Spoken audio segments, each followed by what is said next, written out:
I'm I'm always trying to get better as a writer because I think everybody wants to get better at what they do. And so my first book, The Martian, Mark Watney, was really just me it's just my personality with all the good parts magnified and all the bad parts erased. So he's not a neurotic mess. He doesn't have to take medication to fly. He's fine. But I'm kind of smart. He's really smart. I'm kind of funny. He's really funny. Okay. Then my second book, which no one read, Artemis. So the main character of that is, again, me, because when you think 26-year-old Saudi woman, you think Andy. But she really is, her personality is based on the way I was when I was in my early 20s, which was like immature for my age, my own worst enemy, making bad decisions, and so on. So she's been, let's everyone, bad decisions! Yeah! Bad decisions make good stories.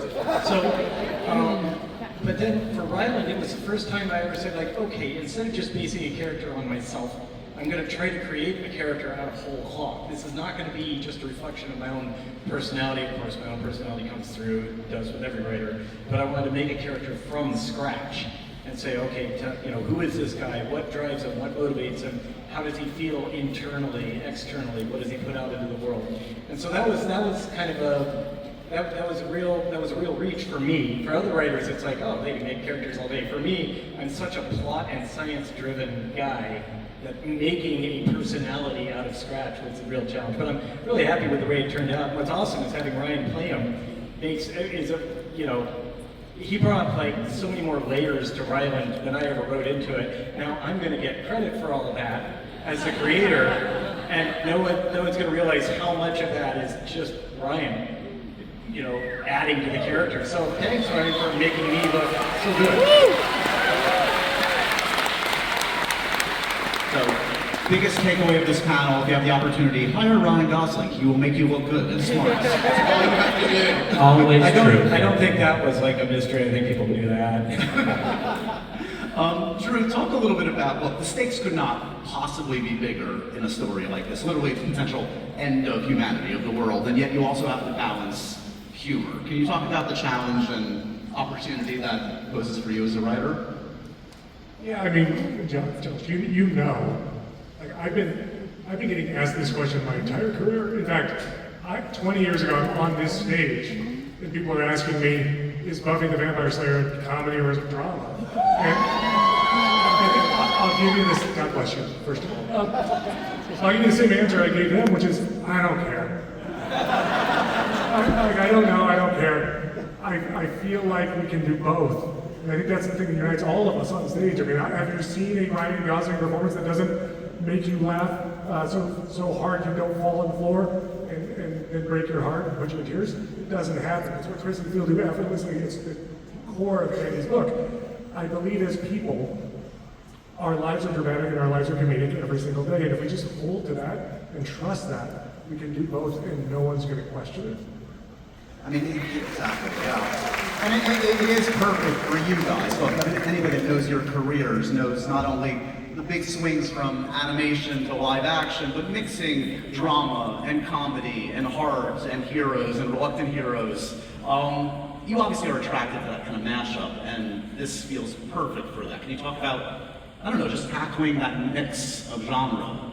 I mean, it doesn't really feel like a mashup because I feel like things are funnier if it comes from a real emotion. And I think we always start with what's the emotional part of the film. And the thing about this movie is a massive emotional journey, and everyone who sees it in its early form is like, the first thing they say is, I didn't realize how emotional it was going to be.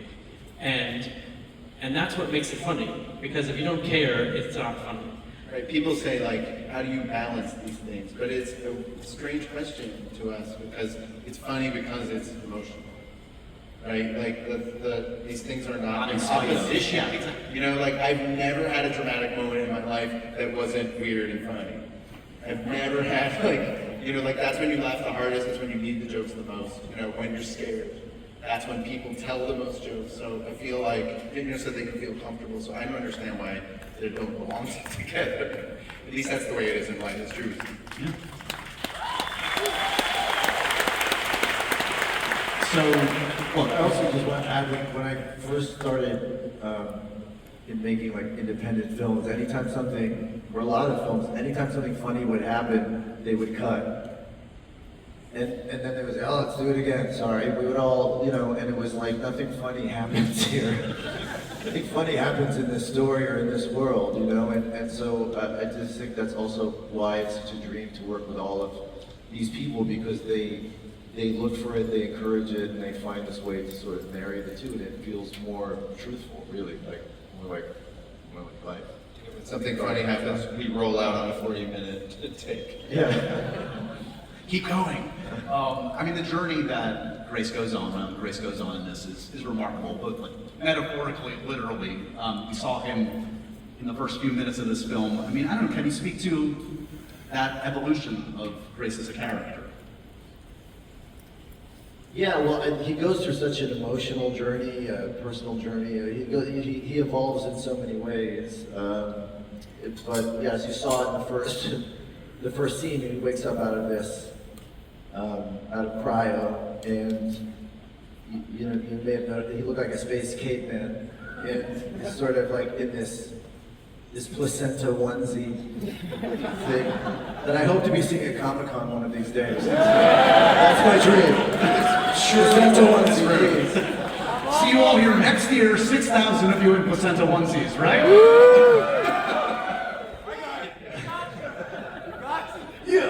Embryonic fluids. I really like this guy. I really like this guy. I really like him. You guys are awesome.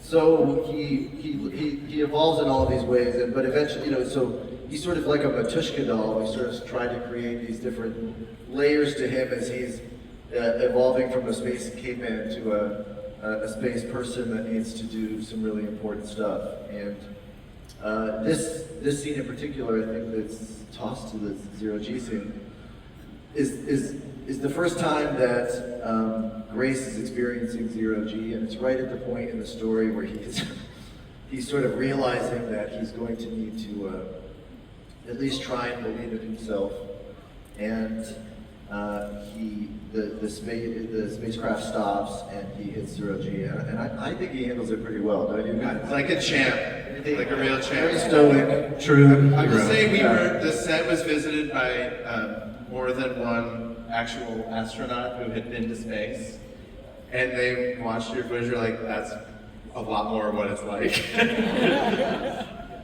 All right, shall we all do it together? Shall we do